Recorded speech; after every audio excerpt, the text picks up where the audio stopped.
അമ്മയിലെ തർക്കമാണ് വിഷയം. ശ്വേതാ മേനോൻ ഭാരവാഹിത്വം ഒഴിഞ്ഞോ ഇല്ലയോ എന്നുള്ളതാണ് ഇപ്പോഴത്തെ ചോദ്യം. അവർ രാജിവെച്ചിട്ടില്ല എന്നാണ് ഇപ്പോൾ പറയുന്നത്.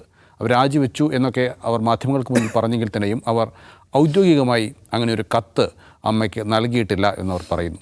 അതായത് അഡ്ഹോക് കമ്മിറ്റി നിലവിൽ വന്ന ശേഷവും നേരത്തെ ഉണ്ടായിരുന്ന ഭാരവാഹികൾ നിലനിൽക്കുന്നു എന്നുള്ള വാദമാണ് അവർ ഉയർത്തുന്നത്. അതിനിടെ ഇന്ന് ഒരു ഓഡിയോ സംഭാഷണം, ഒരു ഫോൺ സംഭാഷണം പുറത്തു വന്നിട്ടുണ്ട്. അത് ശ്വേതാ മേനോനും രമേശ് പിഷാരടിയും തമ്മിലുള്ള സംഭാഷണമാണ്. രമേശ് പിഷാരടിയാണ് ഇപ്പോഴത്തെ അഡ്ഹോക് കമ്മിറ്റിയുടെ ചുമതലക്കാരൻ. അവർ തമ്മിലുള്ള സംഭാഷണമാണ്. അന്ന് ഏറ്റവും അവസാനം നടന്ന അമ്മയിലെ ജനറൽ ബോഡി യോഗത്തിലുണ്ടായ കാര്യങ്ങളെക്കുറിച്ചാണ് ശ്വേതാ മേനോൻ പിഷാരടിയുമായി സംസാരിക്കുന്നത്. ആ യോഗത്തിൽ തീർത്തും ജനാധിപത്യ വിരുദ്ധമായ ഒരുപാട് സംഭവങ്ങളുണ്ടായി എന്ന് ശ്വേതാ മേനോൻ വിശദീകരിക്കുന്നുണ്ട്. അശ്ലീല പരാമർശങ്ങൾ, അതുപോലെ തന്നെ കായികമായി നേരിടൽ, അങ്ങനെ ഒരുപാട് സംഗതികൾ ശ്വേതാ മേനോൻ പ്രത്യേകമായി പറയുന്നുണ്ട്. അജിംസ്, ശ്വേതാ മേനോൻ്റെ ഈ പറച്ചിൽ, അത് ഒരു അമ്മയുടെ ജനറൽ ബോഡി എന്ന് പറഞ്ഞു കഴിഞ്ഞാൽ ഇങ്ങനെ ഒരു സംഭവം ഇതുവരെ പുറത്തേക്ക് കേട്ടിട്ടില്ല. ഇനി അമ്മയിൽ എന്തെങ്കിലും ഉണ്ടെങ്കിൽ തന്നെ അത് പുറത്ത് കേൾക്കാറുമില്ല. പക്ഷേ ഏറ്റവും അവസാന ജനറൽ ബോഡിയുടെ പ്രത്യേകത എന്ന് വെച്ച് കഴിഞ്ഞാൽ അതിൽ അരുതാത്തത് ഒരുപാട് കാര്യങ്ങൾ നടന്നു. അതോടൊപ്പം തന്നെ ആ കാര്യങ്ങളെല്ലാം പുറത്തു വന്നു എന്നുള്ളതാണ്. ഇങ്ങനെ ഇരിക്കെ ഈ അമ്മയുടെ ഒരു ഭാവി എന്തായിരിക്കും? ഇന്ന് ശബ്ദര കേട്ടപ്പോൾ സത്യത്തിൽ നിരാശ തോന്നി. ഒന്ന്, നമ്മളിവിടെ പലവട്ടം ചർച്ച ചെയ്തിട്ടുണ്ട്, ഒരു ചാരിറ്റബിൾ ഓർഗനൈസേഷനാണ്.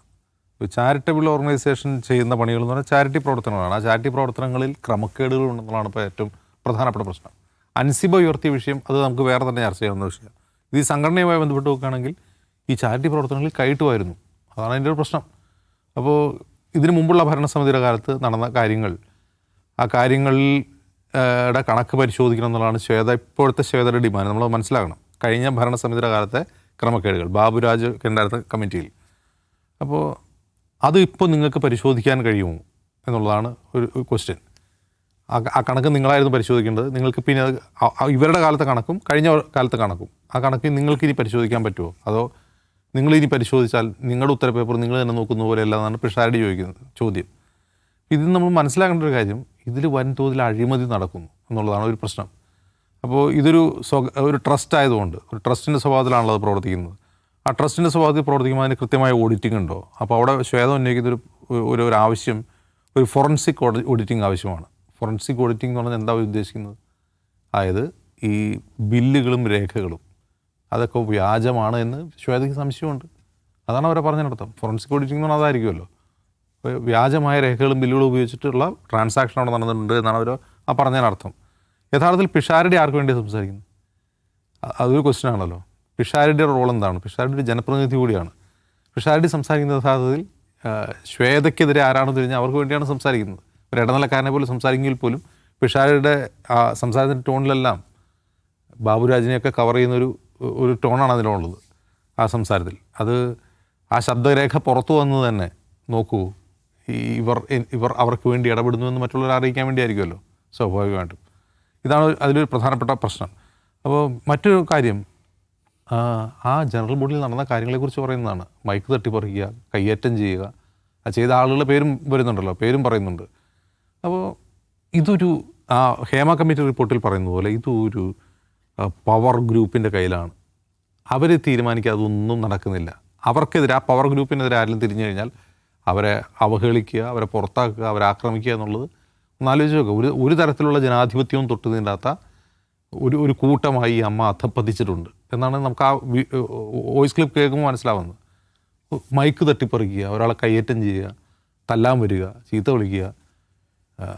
ഞാൻ ഈ അൻസിബ കേസ്, ടിനി ടോം കേസ് അതിലേക്ക് പറയുന്നില്ല, ഞാൻ പറഞ്ഞ മറ്റുള്ള കാര്യങ്ങളാണ്. ഇപ്പോൾ അൻസിബയുടെ പരാതി എന്താണ്? അൻസിബ തൻ്റെ പരാതി ശ്വേതാ മേനോൻ മറ്റ് ചില രാഷ്ട്രീയ താല്പര്യങ്ങളാൽ അവഗണിച്ചു എന്നുള്ളതാണ് അവരുടെ പരാതി. അതായത് അൻസിബ ആർക്കെതിരെയാണോ പരാതി പറയുന്നത് അതേ ഗ്യാങ്ങിൽ തന്നെയാണ് ശ്വേതാ മേനോൻ എന്നാണ് അൻസിബയുടെ പരാതി. ശ്വേതാ മേനോനെതിരെ തിരിയുന്നതാരാണ്? അപ്പോൾ അവിടെയാണ് നമ്മളിത് വേർതിരിച്ച് മനസ്സിലാണ്. ശ്വേതാ മേനോനെ തിരിയുന്നത് അൻസിബയെ പിന്തുണയ്ക്കുന്ന ആളുകളും അല്ല. അൻസിബയെ പിന്തുണയ്ക്കുന്ന ആളുകൾ ശ്വേതാ മേനോനെ തിരിയുന്നുണ്ടാകാം. അത് ഏത് കാരണത്താലാണ്? അത് അൻസിബയുടെ പരാതി പരിഗണിച്ചില്ല എന്നുള്ള വിഷയത്തിലാണ്. പക്ഷേ ശ്വേതാ മേനോനെ പുറത്താക്കണമെന്ന് ആഗ്രഹിക്കുന്ന വേറെ വലിയൊരു കൂട്ടമുണ്ട്. അവരാണ് ആ പവർ ഗ്രൂപ്പ്. ആ പവർ ഗ്രൂപ്പിൻ്റെ താല്പര്യം ഇതിനു മുമ്പ് നടന്നിട്ടുള്ള ക്രമക്കേടുകൾ പുറത്തു വരിക എന്നുള്ളതാണ്. അതായത് ആ ക്രമക്കേടുകൾ പുറത്തു വരികയേ ചെയ്യരുത്, അവരെ പുകച്ച് പുറത്തി അടിക്കുക എന്നുള്ളതാണ് അവരുടെ ലക്ഷ്യം. ഇപ്പോൾ നമ്മളിതിനെ ബ്ലാക്ക് ആൻഡ് വൈറ്റ് ഇട്ട് കാണുകയേ ചെയ്യരുത്. ഇപ്പോൾ ഈ വിഷയത്തെ അൻസിബയുടെ പ്രശ്നം വേറെ തന്നെയാണ്, ശ്വേതാമേനോൻ്റെ പ്രശ്നം വേറെയാണ്. ഈ പറയുന്ന പവർ ഗ്രൂപ്പാണ് ആ പ്രശ്നം ഉണ്ടാക്കിയത്. ഈ പവർ ഗ്രൂപ്പ് ശ്വേതാമേനോനെതിരാണ്. അൻസിബയെ പിന്തുണയ്ക്കുന്ന കുറച്ച് പേർ ശ്വേതാമേനോനെതിരാണ്. പക്ഷേ ശ്വേതാമേനോനെതിരായ എല്ലാവരും അൻസിബയുടെ ഒപ്പമില്ല എന്നുള്ളത് മനസ്സിലാവും. ശ്വേതാമേനോനെതിരായിട്ടുള്ള ആളുകളൊന്നും അൻസിബയുടെ ഒപ്പം ഇല്ല എന്നുകൂടി മനസ്സിലാക്കണം. അൻസിബയുടെ വിഷയം വേറെ തന്നെ വിഷയമായിട്ടാണ് കാണുന്നത്. അപ്പോൾ ഇത് എനിക്ക് തോന്നുന്നത് ഇത് എന്താണ് പറയുക, യാദവകുലം നശിച്ചതുപോലെ പരസ്പരം തമ്മിൽ തല്ലിച്ചാകുന്ന കുറേ അധികം ആളുകളായിട്ട് മാറുകയാണ്. അത് കലങ്ങി തെളിയുമോ ഇല്ലയോ എന്ന് നമുക്ക് അതിരുന്നതാണ്. എനിക്കിതിനകത്ത് ശ്വേതാമേനോൻ്റെ പ്രശ്നം ഇപ്പോഴും പക്ക ക്ലിയർ ആണെന്ന് തോന്നുന്നതേയില്ല. ഇന്നിപ്പോൾ അവർ രമേഷ് പിഷാരടിയുമായിട്ട് സംസാരിക്കുന്നതിൻ്റെ ഓഡിയോ പുറത്തു വരുന്നു. രമേഷ് പിഷാരടി സംസാരിക്കുന്നത് അപ്പുറത്തെ ആളുകൾക്ക് വേണ്ടിയാണെന്ന് തോന്നുമെങ്കിൽ അയാൾ പറഞ്ഞത് ലോജിക്കലാണെന്ന് എനിക്ക് തോന്നുന്നത്. അയാളോട് പോയി പറയാണ്, ഞങ്ങൾക്ക് വീണ്ടും ജനറൽ ബോഡി വിളിക്കാനും കണക്ക് അവതരിപ്പിക്കാനും അവസരം തരണം എന്നാണ് പറയുന്നത്. കണക്ക് കൃത്യമാക്കി അവതരിപ്പിക്കാനുള്ള അവസരം തരണം. നിങ്ങൾക്ക് അതിനുള്ള അവസരം ഉണ്ടായിരുന്നു. ലാസ്റ്റ് ജനറൽ ബോഡിയിൽ നിങ്ങൾ കണക്കൊന്നും അവതരിപ്പിച്ചില്ല, നിങ്ങളുടെ കയ്യിൽ ഉത്തരങ്ങളൊന്നും ഉണ്ടായിരുന്നില്ല. ആ ചോദ്യം ചോദിച്ചപ്പോൾ അതിൻ്റെ അവസാനം നിങ്ങൾ അമ്മയിൽ നിന്ന് തന്നെ രാജിവെക്കുകയാണെന്ന് പറഞ്ഞ് ഇറങ്ങിപ്പോയ ആൾക്കാരാണ്. ആ ഇറങ്ങിപ്പോയ നിങ്ങൾ വീണ്ടും കണക്ക് ശരിയാക്കി അവതരിപ്പിക്കാൻ നിങ്ങളെ ഏൽപ്പിക്കുക എന്ന് വെച്ചാൽ അതിനർത്ഥം ഒരു തവണ പിഴവ് വരുത്തിയ ആൾക്കാരെ വീണ്ടും അത് അന്വേഷിക്കാൻ ഏൽപ്പിക്കുന്നതിന് തുല്യമാണ് എന്ന് പറയാണ് പിഷാരടി. എന്നിട്ട് അയാൾ പറഞ്ഞു ദിലീപ് കുറ്റവിമുക്തനാണ് എന്ന് കോടതി പ്രഖ്യാപിച്ചിട്ട് അത് ജനം അംഗീകരിച്ചിട്ടില്ല. അപ്പോൾ ജനത്തിൻ്റെ ഒരു പരിശോധനാ ഘട്ടം കൂടി എപ്പോഴും കടന്നു പോകാനുണ്ട്. നിങ്ങളെ ഏൽപ്പിച്ചാൽ നിങ്ങൾ കള്ളക്കണക്കുണ്ടാക്കി വന്ന് വീണ്ടും അവതരിപ്പിച്ച് എല്ലാം സെറ്റിൽ ചെയ്തു എന്ന് വിചാരിക്കും എന്നല്ലേ പിഷാരടി പറയുന്ന ഒരു കാര്യം. അതുകൊണ്ട് അഡ്ഹോക് കമ്മിറ്റി ഇവിടെ ഉണ്ട്. ഞങ്ങൾ യോഗം ചേരുമ്പോൾ നിങ്ങൾക്ക് വരാം, നിങ്ങൾ ഒരു തെറ്റും ചെയ്തിട്ടില്ല എങ്കിൽ നിങ്ങളുടെ കയ്യിലുള്ള കണക്ക് നിങ്ങൾക്ക് അതിൻ്റെ മുമ്പിൽ വെക്കാം, കൂളായി നിങ്ങൾക്ക് പോകാം. നിങ്ങൾ ഇതിനെ വാശി പിടിക്കുന്നത്. അപ്പോൾ അവർ പറഞ്ഞു ഞങ്ങൾക്ക് അഡ്ഹോക് കമ്മിറ്റിയെ വിശ്വാസമില്ല, അഡ്ഹോക് കമ്മിറ്റിയുള്ള ആൾക്കാരെ ഞങ്ങൾക്ക് വിശ്വാസമില്ല, അതുകൊണ്ട് ഞങ്ങൾ തന്നെ വന്ന് കണക്ക് ശരിയാക്കി. എന്നിട്ട് പറഞ്ഞു ഞങ്ങളൊന്നും പൂർണ്ണമായും പറഞ്ഞില്ല, എൻ്റെ കൂടെയുള്ള കുറച്ച് പേരുണ്ട്, കമ്മിറ്റി മുഴുവൻ വേണ്ട, എൻ്റെ കൂടെയുള്ള കുറച്ച് പേർ ഞങ്ങൾക്ക് വീണ്ടും വന്ന് ജനറൽ ബോഡി വിളിച്ച് ഞങ്ങളുടെ കണക്ക് അവതരിപ്പിക്കാനുള്ള അവസരം തരണമെന്നാണ്. അതിൻ്റെ ആവശ്യം എന്താണെന്നാണ് രമേഷ് പിഷാരടി തിരിച്ചു ചോദിക്കുന്നത്. നിങ്ങളുടെ കയ്യിലുള്ള കണക്ക് ഞങ്ങളുടെ മുമ്പിലേക്ക് വെച്ചോളൂ. ഈ ജനറൽ ബോഡിയാണ് നിങ്ങൾ ഇറങ്ങിപ്പോയപ്പോൾ പകരമുള്ള അഡ്ഹോക് കമ്മിറ്റി ഉണ്ടാക്കി ഞങ്ങളെ ഏൽപ്പിച്ചത്, ഇനി ഞങ്ങൾ പരിശോധിക്കാം. അപ്പോൾ അവർ പറഞ്ഞു അതിലുള്ള ചില ആൾക്കാരെ വിശ്വാസമില്ല, നിങ്ങൾക്ക് എന്നെ വിശ്വാസമുണ്ടോയെന്ന് രമേഷ് പിഷാരടി ചോദിക്കുന്നു. ഉണ്ടെങ്കിൽ എൻ്റെ മുമ്പിലേക്ക് കണക്ക് വെക്ക്, ഉരുണ്ട് കളിക്കുകയാണ്. അപ്പോൾ അവർക്ക് ഒരു ആവേശത്തിൽ, ഒറ്റയടിക്കൊരു ആവേശത്തിൽ ഞാൻ അമ്മയിൽ നിന്ന് പിരിഞ്ഞു പോവുകയാണെന്ന് പ്രഖ്യാപിക്കുന്നു. ആവേശം എങ്ങനെ ഉണ്ടായതാണ്? ചോദ്യങ്ങൾക്ക് ഉത്തരമില്ലാതെ വന്നപ്പോൾ.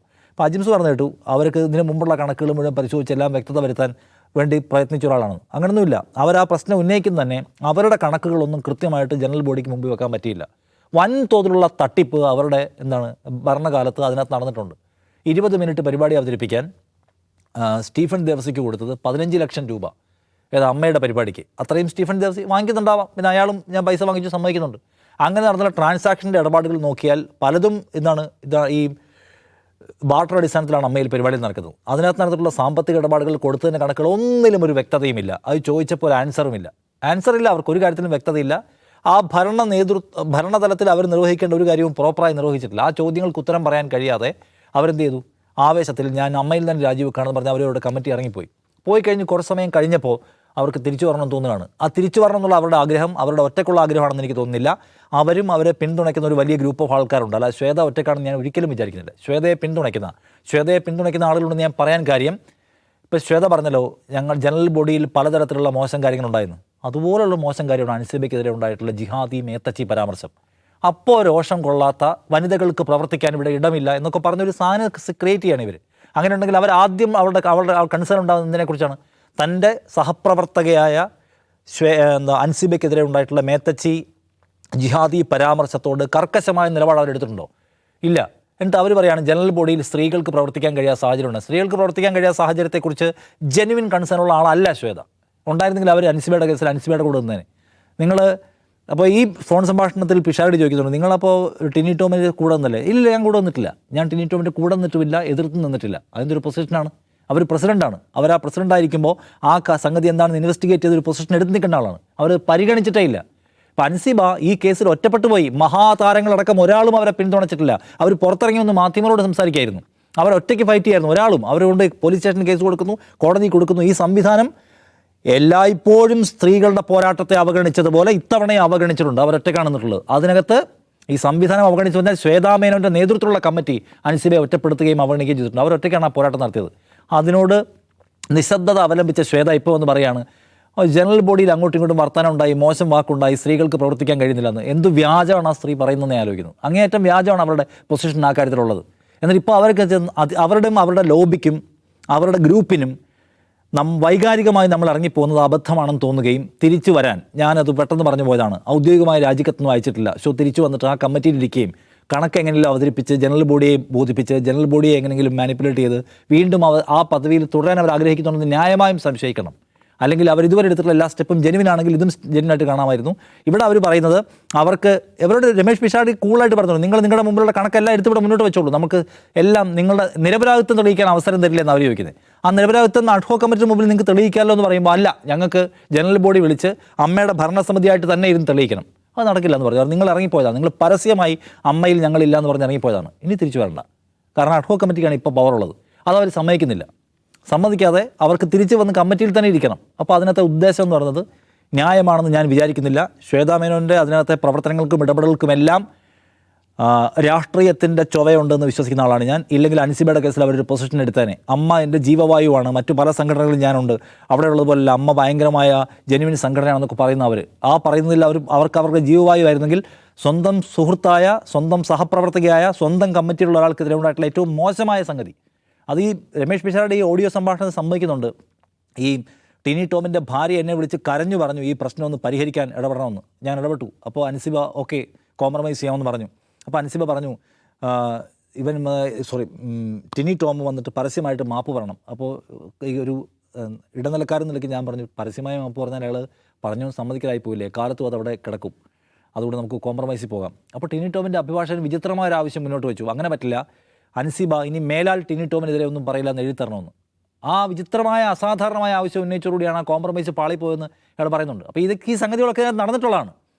അതിനകത്ത് പൊസിഷൻ എടുക്കുകയും സഹപ്രവർത്തകരെ സംരക്ഷിക്കാതിരിക്കുകയും ചെയ്ത ശ്വേത ഇപ്പോൾ വന്ന് സ്ത്രീകൾ ആക്രമിക്കപ്പെടുന്നതെന്ന് വിലപിക്കുന്നത് മുതലക്കണ്ണീരാണ്. അതിന് ആത്മാർത്ഥതയുണ്ടെന്ന് ഞാൻ വിചാരിക്കുന്നില്ല. ഒന്ന്, അവരുടെ കാര്യത്തിൽ കണക്ക് പ്രോപ്പറായി അവതരിപ്പിക്കാൻ പറ്റിയില്ല. രണ്ട്, സഹപ്രവർത്തകർക്കെതിരായി നടന്നിട്ടുള്ള ആക്രമണങ്ങളെ അവർക്ക് അപലപിക്കാനോ തള്ളിപ്പറയാനോ പൊസിഷൻ എടുക്കാനോ പറ്റിയിട്ടില്ല. ഇതിന് മുൻപ് എങ്ങനെയാണോ അമ്മയിലൊരു വിപ്ലവം ഉണ്ടായത് സ്ത്രീകളുമായി ബന്ധപ്പെട്ട വിഷയത്തിൽ, നമുക്കറിയാലോ നടി ആക്രമിക്കപ്പെട്ട കേസ്, അതിൽ അന്ന് ഇറങ്ങിപ്പോയ സ്ത്രീകളെ, വനിതാ നടിമാരെ ഞാൻ പോയി തിരിച്ചു കൊണ്ടുവരില്ല എന്ന് ആദ്യത്തെ ദിവസം പറഞ്ഞ ആളാണ് ശ്വേത. ശ്വേതയ്ക്ക് എൻ്റെ വിമൻ കോസിനകത്ത് ഒരാത്മാർത്ഥതയുണ്ടെന്ന് ഞാൻ വിചാരിക്കുന്നില്ല.